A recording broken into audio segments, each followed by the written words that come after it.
What's going on, guys? It's Justin here, back with our Project Jeep Wrangler Rubicon series. If you've seen some of our earlier videos, you already know how we're approaching this particular build, but if you haven't, let me fill you in. While we're upgrading this Wrangler for some better performance on the trail, we're not turning this thing into a hardcore off-roader yet.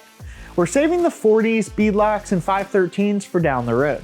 Now, since we've already outfitted this Wrangler with some bigger, heavier wheels and tires, we want to make sure the engine has plenty of oomph to get this thing up highway ramps and down rough trails. And for that, we're installing this intake system from S&B Filters. It starts with a typical air intake kit that you've probably seen before, especially if you followed some of our other projects. This allows the engine to breathe in a larger volume of air, which makes some better power. What really makes this intake cool for the Jeep is adding the S&B's optional scoop system, which transforms the stock Wrangler hood vents into functioning cold air intakes, just like an old school muscle car. This kit even includes vent covers to close them off when you're heading down dusty trails or, getting into some mud. Best of all, with this install, there's no cutting or drilling. Out back, we're bolting up an MBRP Pro Series exhaust system. MBRP says this kit flows around 70% better than the stock setup, which will certainly help our engine breathe. And it's nice and easy on the ears too, with a nice mellow exhaust tone. The MBRP system is made from stainless steel too, which will go a long way when preventing corrosion. Oh, and one more thing. Since there's no interior hood latch in the cabin, a lot of people don't realize that the Wrangler's hood can be easily opened by pretty much anyone that walks by. So to keep things secure and protect our investment in some of our accessories like our cold air intake and our Garmin power switch, we're going to be installing a bolt hood lock. Most importantly though, all these parts are pretty much bolt-on with basic hand tools. So you can do something like this in an afternoon in your driveway with a buddy or two. In fact, let's walk you through the installs now.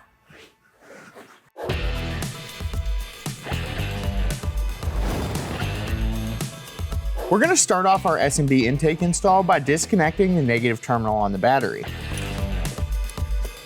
Go ahead and disconnect the PCV hose now, along with the IAC sensor, and use a panel popper to pop these two off. Go ahead and disconnect the coolant line as well. With all those disconnected, now we can remove the intake.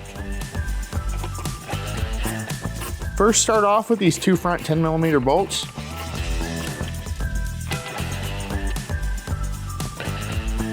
Along with this 8mm hose clamp on the throttle body. Followed by the four 8mm bolts that hold on the airbox lid.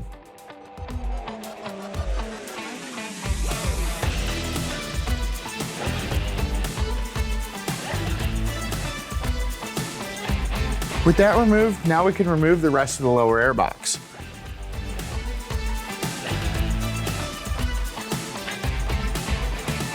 Go ahead and remove these two 10mm battery tray bracket bolts as well.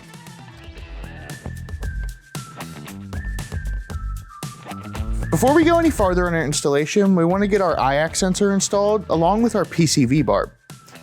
To install the IAC, we're just going to use this rubber grommet and twist it into place.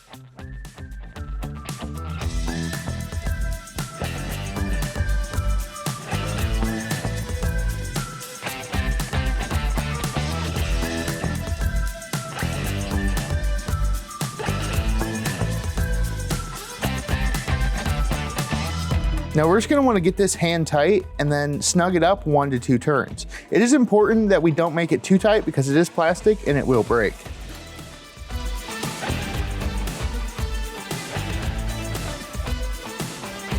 We're just going to go until it's nice and snug. Got our barb all snugged up with our 3/4 inch wrench, and now our intake tube is ready for install. Now let's get our throttle body boot on along with the hose clamps to hold it.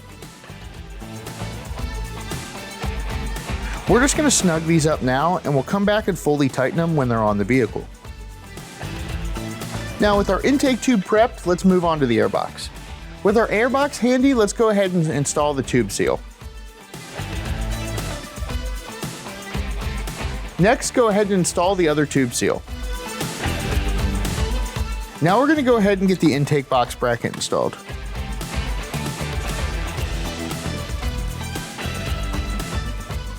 With that, we're ready to install the intake. Now, slide our box into place. You're gonna wanna make sure to set that in the 2 rubber grommets. With the box seated, we're gonna go ahead and bolt it in place where we removed those 2 bolts earlier. With the air box installed, we're gonna go ahead and install the air intake tube now.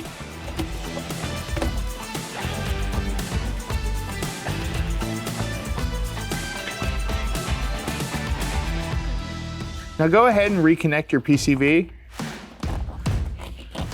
along with your IX sensor. Now, your air filter.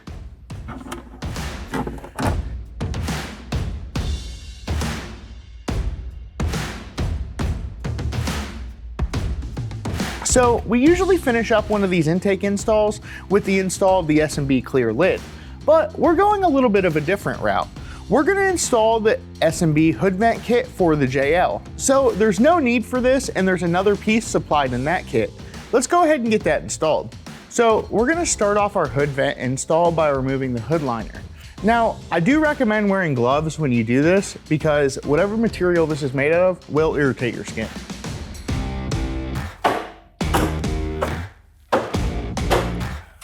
With all the holders removed, go ahead and pull the hood liner. Next, go ahead and remove the factory hood vents.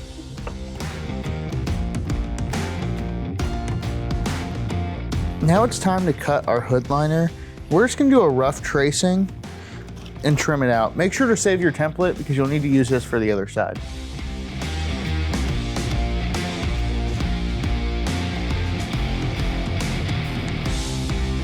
With our hood liner trimmed, we're gonna go ahead and reinstall it.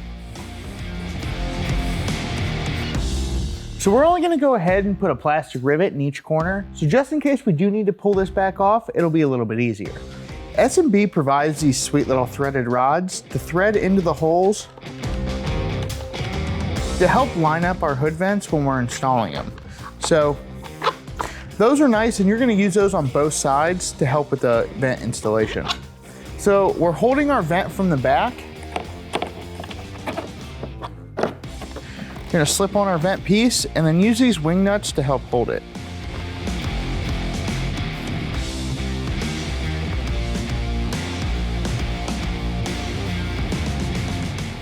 With this side installed, let's move on to the other one.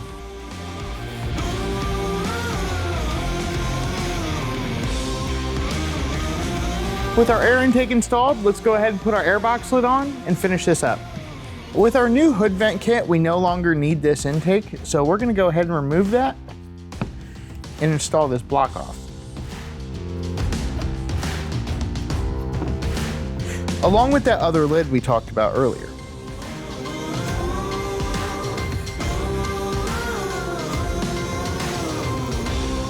So with this installed, we're gonna get our battery hooked back up and then our install's done.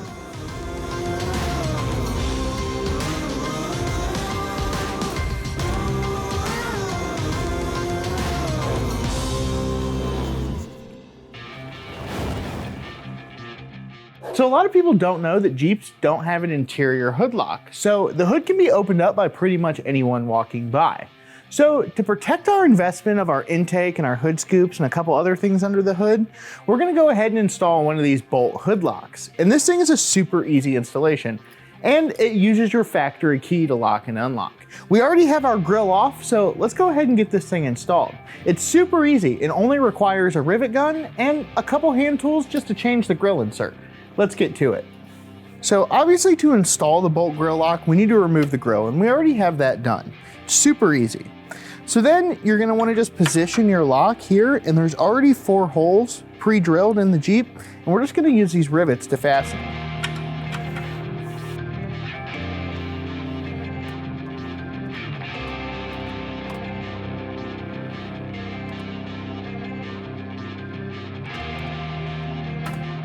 So we're all done riveting and this thing is secured.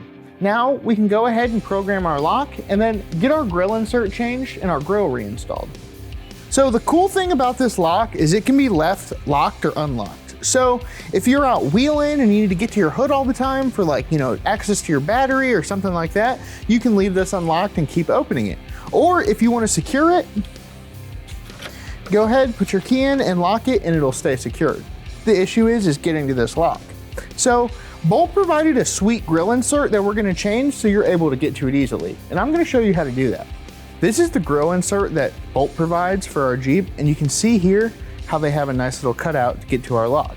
To change that, we just have to remove these 4 bolts and these 2 locks, and this insert pops right out.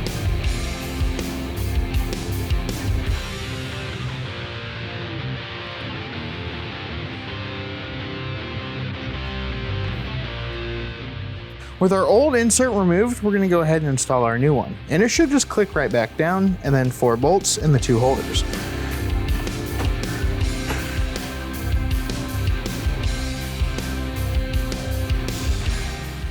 Now our grill's ready to go back on.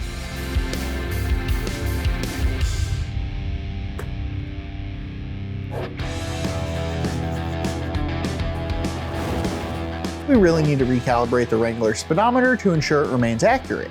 And for that, we're installing a Taser mini programmer from Z Automotive. We've used this handy programmer on some of our other builds, and it really comes in handy for things like speedometer recalibration. Not only tire size, but gear ratio corrections as well. It also has some cool headlight and fog light operations, locker engagement, a rock crawl mode, and a 2-wheel drive sway bar disconnect, which allows you to disconnect the sway bar past the factory speed limiter. There's tons of features packed into this thing, so make sure to hit that link in our description so you can get the full rundown. Now, let's get this thing installed.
Now that we're under our Jeep, we've got our exhaust laid out just so we can kind of get a general idea of how it fits. But first, we need to yank the stock system off, so let's get to that. To start off our removal, we're gonna go ahead and loosen this clamp. With the clamp loose, we're gonna go ahead and release the clamp from the exhaust. And you can do that by just folding up this little tab. With that disconnected, now we need to undo a couple of the hangers. With the exhaust removed from the isolator, we're gonna go ahead and remove this clamp and get that front piece out. Now it's hard to see, but we're gonna go ahead and remove the passenger side exhaust mount and get this big old bulky muffler out of the way.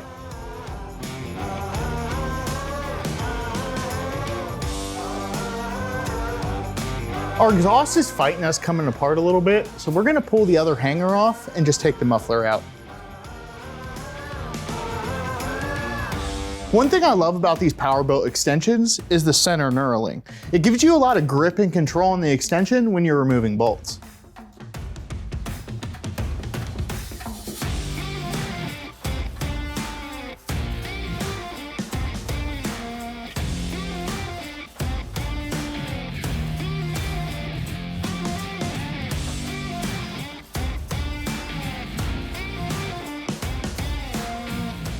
Go ahead and remove the driver's side hanger because we're gonna reuse it. With the muffler removed, go ahead and remove the rest of the factory exhaust.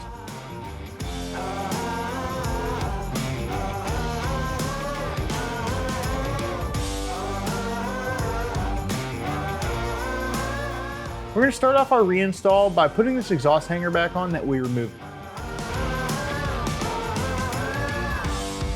In your MBRP kit, you're gonna find 2 different exhaust starter pieces. You're just gonna wanna use the one that matches up to your ball flare on your exhaust. So in our case, we're gonna use this smaller one.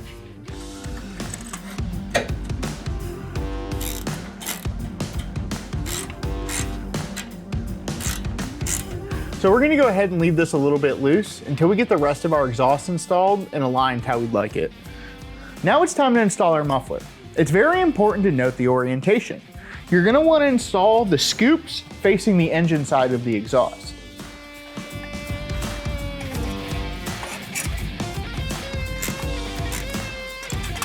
Now just snug this clamp up, don't tighten it all the way until the whole exhaust is installed.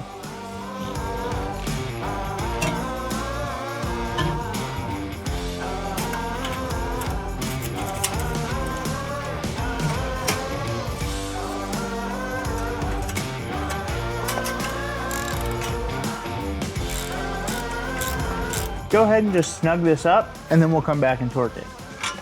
So go ahead and take your stock exhaust isolator, slide it on, and then let's get this thing installed.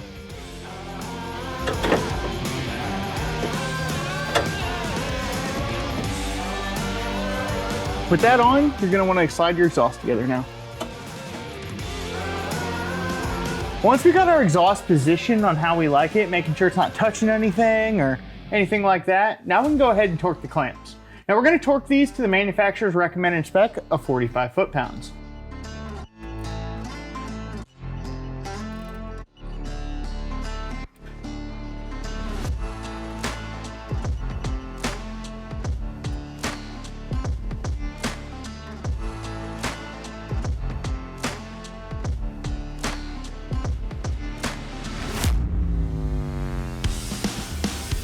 Now that everything's installed, you can definitely tell a difference in throttle response, highway passing power, and off-the-line giddy-up. And not to mention, this thing sounds awesome.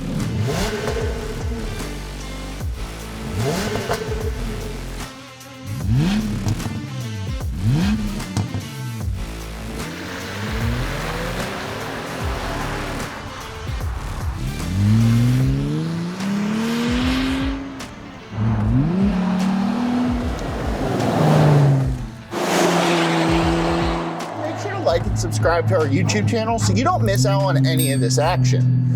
And with that, I'll leave you with some beautiful exhaust notes.